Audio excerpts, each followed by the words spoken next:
We already sold everything. You own nothing now, my daughter-in-law said as she folded my sweaters into a box like they were items from a yard sale. I nodded. Not because I agreed, but because at 71, I had learned that silence reveals more than any argument ever could. The living room looked unfamiliar that morning, even though I had arranged every piece of furniture in it over the last 32 years. The cream-colored couch Edward and I picked out on our anniversary sat bare, its cushions already wrapped in plastic. The coffee table he built with his own hands was tagged with a small white sticker, a number scribbled in black ink as if it were nothing more than inventory. Olivia moved efficiently, her movements quick and practiced, like she had been preparing for this moment longer than I realized. The buyers are coming tomorrow, she added without looking at me, her voice light, almost cheerful, as if she were discussing a dinner reservation. Daniel stood by the window, his back to me, staring out at the driveway where my car used to be parked. He hadn't said a word since she started packing. Not when she opened my drawers. Not when she carried out my photo albums. Not even now. I watched his reflection in the glass, waiting for him to turn around, to meet my eyes the way he used to when he was a boy asking for forgiveness after breaking something. But he didn't. I bent down slowly and picked up one of the boxes. It was lighter than I expected. Most of what mattered had already been taken out. You should only take what you really need, Olivia said, finally glancing at me. There was something in her eyes, something that hadn't been there when she first married into this family. Not anger, not even dislike, just calculation. I closed the box and set it by the door. I understand, I said quietly. And I did. Not in the way she thought. Not in the way Daniel hoped. But in a way that made everything suddenly very clear. The house wasn't just being sold. It had already been erased. Piece by piece. Decision by decision. Without me. I walked past them both and into the hallway, my hand brushing against the wall where a faint mark still remained from. When Daniel learned to ride his bike indoors during a rainy summer afternoon, Edward had laughed that day, told me to leave it there. Proof that life happened here, he said. I paused for just a moment, letting my fingers rest on that mark before pulling them away. Behind me, I could hear Olivia taping another box shut, the sharp sound echoing through the house like a final punctuation. I didn't look back. Not yet, because some endings are louder when you face them head-on, and I wasn't ready to give them that satisfaction. Instead, I reached for my coat, the one Edward bought me 3 winters ago, and slipped it on slowly, carefully, as if I still had all the time in the world. Because the truth was, time was the only thing I still fully owned. And unlike everything else in that house, it wasn't something they could sell. I did not go far that morning, just down the street and around the corner to a small branch bank that Edward and I had used for years, the kind of place where the teller still recognized faces even when names escaped them, and when I walked in, the air felt different from the house I had just left, steady and quiet, untouched by Olivia's careful dismantling of my life. I took a number even though there were only 2 people ahead of me, and I waited, watching the digital screen change slowly. One number at a time, my hands folded over my purse, feeling the weight inside it, not heavy in ounces but in memory, in intention, in something I had not needed to think about for a long time. When my turn came, I stepped forward and smiled at the young man behind the counter. He greeted me politely, asked how he could help, and I placed a small envelope on the desk between us. I would like to access my safe deposit box, I said, my voice even. He nodded, checked my identification, and within minutes I was walking down a narrow hallway lined with metal doors, each one identical, each one holding pieces of someone's life that could not be left out in the open. He unlocked the box and stepped away to give me privacy, and I sat there alone, the soft hum of the building around me, the quiet click of the lid. As I opened it, inside was exactly what I remembered: a thin folder, a set of keys, and a letter in Edward's handwriting. I did not open the letter yet. I did not need to. I already knew what it said, or at least enough of it to understand why he had insisted I keep this box, even when I told him we would never need it. I ran my fingers along the edge of the folder, then lifted it out carefully, closing the box and signaling that I was done. When I returned to the counter, I thanked the young man and placed the envelope back into my purse. He wished me a good day, and I nodded, stepping outside into the late morning light. The sky was clear, the kind of blue that Edward used to point out on long drives, saying it meant good weather ahead. I stood there for a moment, adjusting my coat, feeling the familiar structure of the world settle back into place, not the version inside that house, but the one that still followed rules, still respected signatures, still remembered promises made. In ink, I walked to the bus stop instead of calling a ride.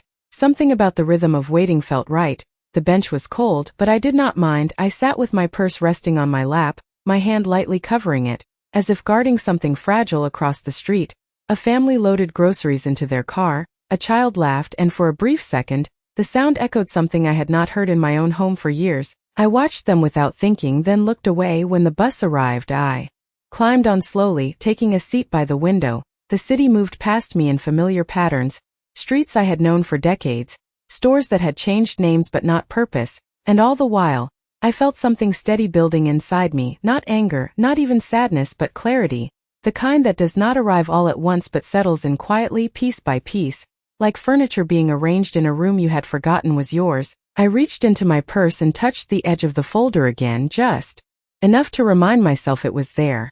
Then let my hand fall back into my lap. Olivia thought she had finished the story when she taped those boxes shut. Daniel thought silence would carry him safely through it, but they had both forgotten something simple, something Edward had never overlooked. Ownership is not decided by who packs the boxes, it is decided long before that, in places they never thought to check. And as the bus turned the corner, I allowed myself a small, almost invisible smile, because for the first time since that morning, I was not thinking about what I had lost. I was thinking about what they had just set into motion without even realizing it. The bus ride felt longer than it should have, not because of distance but because every passing street seemed to carry a memory I had not asked to revisit. And as the city moved by in quiet repetition, my mind drifted backward, not to the house as it looked that morning, stripped and labeled, but to the weeks before, when the changes had begun so subtly that I almost convinced myself they were nothing at all. It started with small things, the kind that could be explained away if you wanted them to be. Olivia asking more questions than usual about paperwork, about insurance, about what Edward had left behind, her tone always light, always framed as concern. "It is just good to stay organized," she would say, smiling in a way that never quite reached her eyes. Daniel had begun to echo her, not directly, but in the way he avoided certain topics, the way he would check his phone mid-conversation and then forget what we had been talking about. I remember one afternoon in particular, sitting at the kitchen table with a cup of tea that had long gone cold, watching as Olivia stood by the counter flipping through a stack of documents she had no reason to be holding. "I am just trying to help," she said when she noticed me looking, and I nodded, because that was easier than asking why help suddenly required access to everything.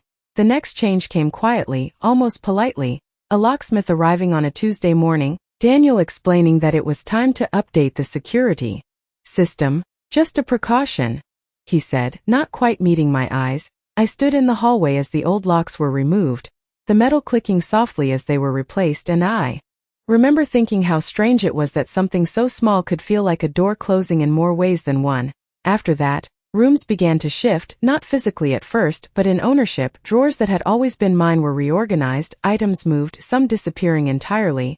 "We thought you would not need all of this anymore," Olivia explained one evening as she handed me a smaller box than the one she had taken away. I accepted it without question, placing it on the edge of my bed, telling myself it was temporary, that families go through phases, that adjustment after loss takes many forms. But deep down, something had already begun to settle, a quiet understanding that I was no longer being included in decisions that shaped the life I was still living. The final sign came 2 weeks before that morning, when I went to retrieve a document from the study and found the drawer locked. A drawer that had never been locked in all the years Edward was alive. I stood there for a long moment, my hand resting on the handle, feeling the cool metal beneath my fingers, and for the first time I did not knock, I did not ask Daniel for the key, I simply stepped back because something inside me had shifted, something that recognized the pattern for what it was, not concern, not protection, but preparation. They were not reacting to change, they were creating it slowly, carefully, in ways that left no room for interruption. As the bus slowed to a stop, I blinked and returned to the present, the memories settling into place with a clarity that felt almost precise, like pieces of a puzzle finally forming a picture I could not ignore. I adjusted my purse again, feeling the steady presence of what I had taken from the bank, and for a brief moment, I allowed myself to acknowledge the difference between then and now. Back then, I had been watching things happen around me, unsure of where I stood. Now, I understood exactly where I stood, and more importantly, where they did not. The doors they had closed had led me somewhere else entirely, somewhere they had not thought to look, and as I stepped off the bus, the pavement solid beneath my feet, I realized that everything they had done, every quiet change, every careful decision had not removed me from the story, it had simply moved me to a place where I could finally see it clearly, and once you see something clearly, it becomes much harder for anyone else to control how it ends. By the time I reached the small office building on Maple Avenue, the afternoon light had softened, stretching long shadows across the sidewalk in a way that made everything feel quieter than it should have been.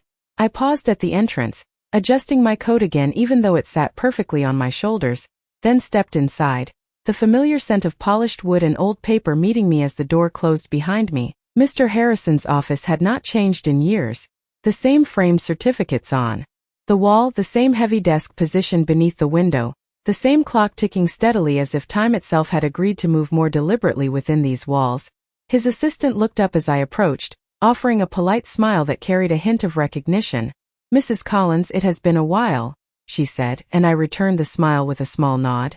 "Yes, it has," I replied, my voice calm, as if I had simply come by for a routine visit rather than something that had been building quietly. For weeks, she asked me to take a seat, and I did, placing my purse beside me, my hand resting lightly on it, feeling the presence of the folder inside, steady and certain. When Mr. Harrison opened his office door a few moments later, he looked older than I remembered, but his eyes were the same, sharp and attentive, taking in details without needing them to be explained. "Margaret," he said, stepping forward. His tone measured but not surprised, as if he had expected this visit at some point. Even if not today, I stood and greeted him, then followed him into his office, closing the door behind me. The room felt contained, insulated from the outside world, the kind of place where words carried weight simply because they were spoken there. I sat across from him and placed the envelope on his desk without opening it. He glanced at it briefly, then back at me, waiting, not rushing, not filling the silence, just allowing it to settle. "They sold the house," I said finally, the words simple, unembellished. He did not react immediately. Instead, he leaned back slightly, his expression thoughtful. "Did you sign anything?" he asked, and I shook my head. "No," I answered, and that seemed to matter more than anything else I could have said. He nodded once, then reached forward and opened the envelope carefully, removing the folder and scanning its contents with practiced ease. The quiet turning of each page felt deliberate, like each movement was confirming something already suspected. I watched him, not with anxiety, but with a kind of stillness that had taken time to build. When he finished, he placed the papers back down and looked at me directly. "Edward was very thorough," he said, and for a moment, I allowed myself to remember the way Edward used to speak about details, about planning ahead, about making sure nothing important was left to chance. I had listened then, but I had not fully understood, not until now. "There are protections here," Mr. Harrison continued, tapping lightly on the folder. "Conditions that were put in place specifically for situations like this." I did not ask him to explain further, not yet, because something in his tone told me that the explanation would come at the right moment, not before. I simply nodded, letting the information settle, feeling the quiet shift inside me becoming more defined, more grounded. Outside the window, a car passed slowly, its reflection moving across the glass like a brief interruption, then gone. Inside the room, everything remained steady, unchanged, and for the first time since that morning, I felt something solid beneath the uncertainty, not hope, not relief, but structure, the kind that does not need to be announced to exist. Mr. Harrison closed the folder and slid it back toward me, his expression calm, almost certain. "Tell me exactly what happened," he said, and I did, not rushing, not dramatizing, just laying out the events as they had unfolded, each detail finding its place, each moment connecting to the next. And as I spoke, I could see it forming in his mind, the same pattern I had begun to see myself, only clearer. Now sharper, defined by law rather than memory. When I finished, he leaned back once more, folding his hands. "All right," he said quietly, and there was something in those two words that carried more weight than anything else he had said so far, something that did not need to be explained, because it was already understood. I picked up the folder and placed it back into my purse, my movements slow, deliberate, as if I were returning something to its rightful place. And as I stood to leave, I realized that the story I had walked into that office with was no longer the same one I was carrying out, because now it was no longer just about what had been taken. It was about what had been set in motion, and more importantly, who was finally in a position to decide how it would unfold. When I stepped back out onto Maple Avenue, the air felt cooler than it had earlier, or perhaps I was only noticing it now, the way you notice small things once everything larger has already shifted. I walked slowly, not because I needed time to think, but because for the first time in weeks I did not feel rushed by something I could not see. The conversation with Mr. Harrison had not been long, but it had been precise, each word placed carefully, each pause intentional, and while he had not revealed everything, he had said enough for me to understand the shape of what Edward had left behind. Not just assets, not just documents, but conditions, safeguards woven quietly into the legal structure of our lives. The kind of details I used to overlook when Edward would sit at the dining table with his glasses low on his nose, reading through pages line by line, occasionally marking something with a pen and saying, "It is not about what people promise, Margaret. It is about what they sign." I remember nodding back then, more focused on clearing dishes or preparing the next meal, trusting that his careful nature would always be enough, and now standing on that sidewalk I realized it still was, just not in the way I had expected. I reached into my purse again, touching the folder without taking it out, feeling the edges press gently against my fingertips, a quiet reminder that what Olivia and Daniel believed to be finished was only one part of a much larger arrangement. I continued walking until I reached a small cafe on the corner, the kind of place Edward and I used to stop by on Sunday mornings.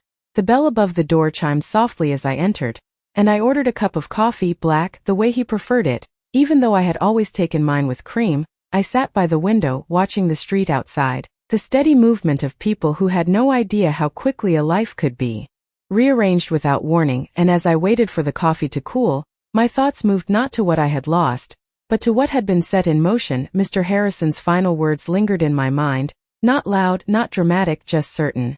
"They may have acted quickly, but the law does not forget," he had said, and there was something in the way he spoke that made it clear this was not speculation, this was structure, something already in place, waiting to be acknowledged. I lifted the cup and took a slow sip, the warmth steady, grounding, and I allowed myself to consider the next steps, not as a reaction, but as a continuation of something Edward had already begun long before any of this unfolded. I did not need to confront Olivia. I did not need to question Daniel. Their actions had already defined their position. What mattered now was timing, patience, and the quiet certainty that comes from understanding where the lines are drawn. I set the cup down and glanced at my reflection in the window, not searching for anything, just observing. The same face that had watched over that house for decades.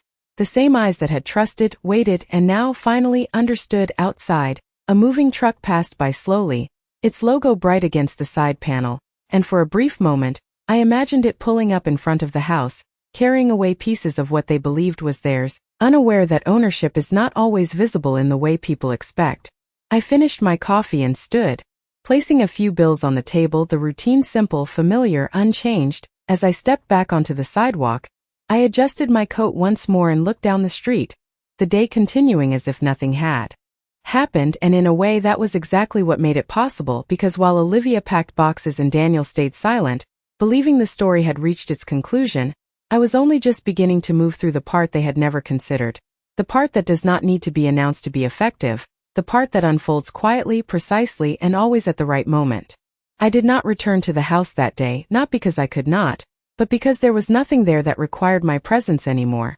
Everything that needed to be seen had already been revealed, and everything that needed to be taken had already been decided without me. Instead, I checked into a small extended stay hotel just off the highway, the kind of place people pass by without noticing, clean, quiet, and temporary. The front desk clerk handed me a key card and asked how long I would be staying. I paused for a moment before answering. "Just a few days," I said, though I already understood it would be exactly as long as necessary, no more, no less. The room was simple, a bed, a small table, a kitchenette tucked into the corner, everything arranged with efficiency rather than comfort. I placed my purse on the table and set my coat carefully over the chair, moving slowly, deliberately, as if I were placing pieces into position rather than simply unpacking. I opened the folder again and laid the documents out in front of me, this time taking the time to read through each page the way Edward used to, line by line, not skimming, not assuming, but understanding. The language was formal, precise, filled with clauses and conditions that seemed distant when we first signed them, but now felt exact, intentional. One section in particular held my attention longer than the rest, a clause regarding involuntary displacement, written in a way that did not accuse, did not predict, but simply accounted for possibility. It stated that any attempt to remove the primary resident from the property without proper authorization would trigger an automatic review of ownership rights and asset distribution. I read it again, slower this time, letting each word settle into place, then turned to the next page where Edward had added an addendum, one I did not remember discussing in detail. His handwriting was not there, but his thinking was clear and structured, outlining a condition tied to the sale of the property. Any transaction conducted without the explicit acknowledgement of all listed parties would be subject to immediate suspension upon verification. I leaned back slightly in the chair, the quiet hum of the air conditioner filling the room, steady and unchanging, and for a moment I closed my eyes, not in exhaustion but in recognition. This was not something created in reaction to Olivia or Daniel. This had been built long before them, long before any tension or suspicion. It was simply part of how Edward approached the world, careful, thorough, never leaving anything to assumption. I opened my eyes and gathered the papers again, placing them neatly back into the folder, my movements calm, unhurried. There was no urgency now, only timing. I reached for the phone and dialed Mr. Harrison's number. He answered on the second ring, his voice as steady as it had been in his office. "Yes, Margaret," he said, and I could hear the understanding in the way he spoke my name. "I have read everything," I replied, keeping my tone even. "Good," he said, a brief pause following. "Then you understand what happens next?" I looked down at the folder, my hand resting lightly on it. "Yes," I said, and I did, not every detail, not every step, but enough to know that this was no longer about reacting to what had been done. It was about allowing what was already in place to unfold. "They are meeting the buyers tomorrow," I added, and there was a quiet shift on the other end of the line, not surprise, not concern, just acknowledgement. "Then we will be there as well," he said, simple, direct, as if it had already been decided. I ended the call and set the phone down, the room returning to its quiet state. Outside, the sun had begun to lower, casting a soft light through the window, and I stood there for a moment, looking at nothing in particular, just letting the stillness settle around me. Olivia believed she had finished something when she sealed those boxes. Daniel believed silence would protect him from what followed, but neither of them had considered the possibility that the story they were writing was not theirs to conclude. I picked up my coat again and placed it over the back of the chair, smoothing the fabric with my hand, a small, unnecessary gesture, but one that felt right, because for the first time since that morning, everything was exactly where it needed to be, not in the house they were emptying, but here in a space they did not control, guided by terms they had not fully understood. And as the light in the room softened further, I allowed myself a single quiet thought, not of loss, not of anger, but of certainty. Tomorrow would not be a confrontation, it would be a correction. The next morning arrived without urgency, the kind of calm that does not rush you out of bed but instead waits for you to meet it on your own terms. I woke before the alarm, the room still dim with early light filtering through the curtains, and for a few seconds I simply lay there, listening to the quiet hum of the air conditioner, steady and unchanged, a contrast to the shifting noise of the house I had left behind. I sat up slowly and reached for the folder on the table, not to read it again but to confirm its presence, the edges still firm, the contents still exactly where they needed to be. I dressed carefully, choosing the same coat from the day before, smoothing the fabric as I put it on, not out of habit but out of intention, every movement measured, every detail considered. Because today was not about confrontation, it was about timing. I left the room without rushing, returned the key card at the front desk, and stepped outside into the cool morning air, the sky pale and clear, promising a day that would unfold without interruption. I did not call a ride immediately. Instead, I stood for a moment, watching the parking lot slowly fill with cars, people moving through their routines, unaware of the quiet alignment taking place elsewhere. When I finally got into the car, I gave the driver the address without hesitation, the house, my house, though I did not say it that way. The drive was familiar, each turn bringing me closer to a place that no longer belonged to me in the way it once had, and yet in a way they had not understood, still did. When we pulled up, I saw the moving truck already parked in the driveway, its back doors open, workers carrying out boxes with practiced efficiency. Olivia stood near the front steps, clipboard in hand, speaking to someone I did not recognize, her posture confident, assured, as if everything was proceeding exactly as planned. Daniel stood a few feet away, his hands in his pockets, watching but not participating, the same distance he had kept for weeks. I paid the driver and stepped out, adjusting my coat once more before walking toward the house. No one noticed me at first, not the workers, not the stranger, not even Olivia, until my footsteps reached the edge of the driveway and the sound of gravel shifted beneath my shoes. She turned then, her expression changing just slightly, not shock, not concern, but something closer to irritation, as if my presence was an inconvenience she had not scheduled for. "I thought you had already left," she said, her tone controlled, measured, and I nodded once. "I did," I replied, my voice calm, matching her own. Daniel finally looked up, his eyes meeting mine for the first time since the day before. There was something there, not quite guilt, not quite defiance, just uncertainty, the kind that comes when something expected does not unfold the way it should. I did not move closer, did not raise my voice, I simply stood where I was, allowing the moment to settle. The workers continued their tasks, the boxes continued to move, but the rhythm had shifted slightly, almost imperceptibly. "The buyers will be here soon," Olivia added, as if to reinforce the timeline, as if to remind me that everything was already decided. I glanced toward the street, then back at her. "Yes," I said, "I know." And there was a pause, brief but noticeable, the kind that lingers just long enough to suggest that something has not been accounted for. I reached into my purse, not quickly, not dramatically, just enough to retrieve the folder, holding it lightly at my side, not presenting it, not explaining it, simply allowing it to exist within the space between us. Olivia's eyes flicked toward it, then back to my face, her expression tightening just slightly, while Daniel shifted his weight, his posture no longer as steady as it had been moments before. I said nothing more, because there was nothing left to say, not yet. The house stood behind them, open, exposed, its contents already in motion, and for the first time since this began, I was no longer standing outside of it looking in. I was exactly where I needed to be, at the point where everything they believed to be finished was about to be examined, not by me, but by something far more precise. And as the distant sound of a car approached from down the street, I allowed myself a quiet breath, steady and controlled, because this was not the moment to act, this was the moment to wait, and I had learned over time that waiting, when done correctly, changes everything. The car that pulled up in front of the house was newer than the others on the street, its engine quiet, its exterior polished in a way that reflected everything around it without revealing anything inside. It came to a smooth stop behind the moving truck, and for a moment no one moved, as if the arrival itself needed to settle before the next step could begin. Then the driver's door opened, followed by the passenger side, and two people stepped out, a man and a woman, both dressed in the kind of understated professionalism that does not need to announce itself. Olivia straightened immediately, her clipboard shifting slightly in her hands as she stepped forward with a practiced smile. "You must be here for the walkthrough," she said, her tone warm, confident, the kind she had used with neighbors and guests for years. The woman nodded politely, glancing briefly at the house before returning her attention to Olivia, while the man looked toward the moving truck, taking in the activity. With a measured expression, Daniel remained where he was, his posture unchanged, but his eyes moved between them, tracking each detail as if trying to anticipate something he could not quite define.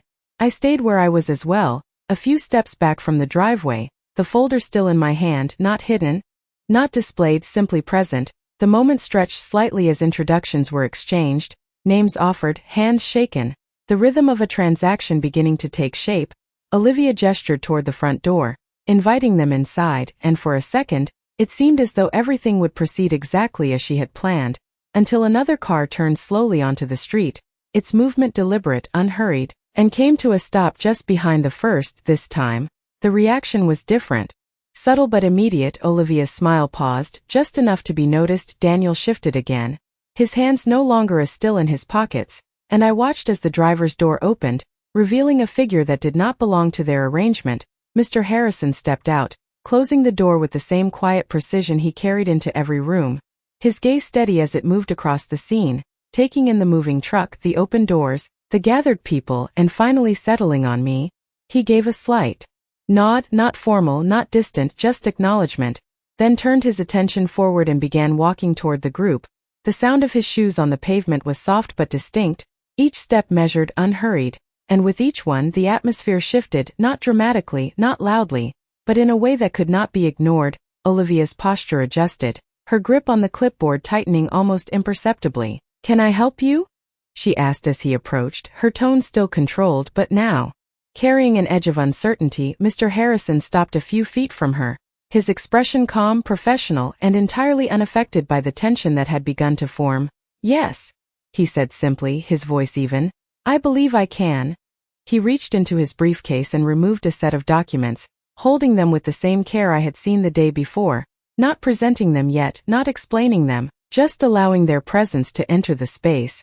The couple who had arrived to view the house exchanged a brief glance, their attention shifting from Olivia to Mr. Harrison, the man taking a small step closer, curiosity replacing confidence. Daniel's gaze moved from the documents to me, then back again, his expression no longer neutral but searching, as if trying to understand how something he had not anticipated had found its way into a moment he believed was controlled. I remained still, my position unchanged, the folder resting lightly at my side, because this was not my moment to speak, not yet. This was the moment where structure began to reveal itself, where what had been assumed to be final would be examined under a different light. Mr. Harrison looked at Olivia, then at Daniel, his eyes steady, clear, and without hesitation. Before any further steps are taken, he said, there are a few matters that need to be clarified. And in that instant the carefully constructed flow of the morning paused, not broken, not collapsed, but held in place, waiting, as if the story itself had reached a point where it could no longer continue without acknowledging something that had been there all along, just beyond their view. No one spoke for a moment after Mr. Harrison finished that sentence, the kind of silence that does not come from confusion but from realization, subtle at first, then unmistakable. Olivia was the first to recover, her posture straightening again, her voice measured. I am not sure what you think needs to be clarified, everything has already been handled, she said, her tone firm, controlled, but no longer effortless. Mr. Harrison nodded slightly, as if acknowledging her confidence without accepting it, then opened the folder in his hands, the papers inside catching the light just enough to draw attention without demanding it. The property transfer you are referring to, he began, his voice calm and precise, was initiated without the required acknowledgement of all listed parties, specifically the primary resident named in the original agreement. Olivia's expression shifted, not dramatically, but enough to reveal the first crack in her certainty. That is not accurate, she replied quickly, her grip tightening on the clipboard. Daniel signed everything, she added, turning slightly as if to anchor herself to him. Daniel did not respond immediately, his eyes fixed on the documents in Mr. Harrison's hands, his silence no longer neutral but uncertain. Mr. Harrison did not raise his voice, did not step forward, he simply continued. The agreement includes a condition that addresses situations involving involuntary displacement, he said, turning a page with deliberate care. Any action taken to remove the primary resident from the property without proper authorization triggers an automatic review and suspension of ownership transfer until compliance is verified. The couple standing nearby exchanged another glance, their earlier interest now replaced with caution. The man took a small step back, as if instinctively distancing himself from something that no longer felt settled. Olivia's composure tightened further. We followed the process, she insisted, though the certainty in her voice had thinned. Then verification will be straightforward, Mr. Harrison replied, his tone unchanged. Until that process is complete, the transaction cannot proceed. The words settled into the space between them with quiet finality. Not loud, not aggressive, but immovable. Daniel finally spoke, his voice lower than before. What does that mean? He asked, not looking at Olivia, not looking at me, but at the ground just ahead of him. Mr. Harrison closed the folder slowly, meeting his gaze. It means the sale is temporarily suspended, he said, and any distribution of assets connected to that sale is subject to review. The moving truck behind them continued its work, but even the workers seemed to move more slowly now, the rhythm broken by something they could not see but clearly felt. Olivia's eyes moved quickly between Mr. Harrison and the couple, calculating, adjusting, searching for something to regain control, but the structure she had relied on was no longer responding the way she expected. I remained where I was, my position unchanged, my hands still, because there was nothing I needed to add. Everything that mattered had already been said, not by me, but by the terms that had been there long before this moment. The woman from the couple spoke softly to her partner, and together they stepped back toward their car, their interest replaced by distance, a decision made without discussion. Olivia noticed, of course she did, and for the first time her expression showed something closer to disbelief than control. Daniel lifted his head then, his eyes meeting mine again, but this time there was no uncertainty left, only the quiet understanding that what had been set in motion could not be undone by silence. I held his gaze for a brief moment, then gave a small nod, not of approval, not of forgiveness, just acknowledgement, because this was never about confrontation. It was about consequence. I turned, slightly adjusting my coat as I did, the movement simple, unremarkable, but final in its own way. Behind me, Mr. Harrison continued speaking in the same steady tone, outlining the next steps, the review, the verification, the process that would now take its course. But I did not need to hear the details. I already understood the outcome, not in exact terms but in direction, and that was enough. I walked toward the sidewalk without rushing, the gravel shifting softly beneath my steps, the house standing behind me not as something lost, but as something no longer defining, because what they had tried to take had never truly been theirs to give away, and what remained was not measured in walls or furniture, but in something far more durable, something that does not need to be defended once it is understood. As I reached the edge of the street, I paused for just a moment, not to look back, but to let the moment settle fully, then continued forward, leaving behind the noise of a story that had already revealed everything it needed to, and stepping into one that no longer required explanation.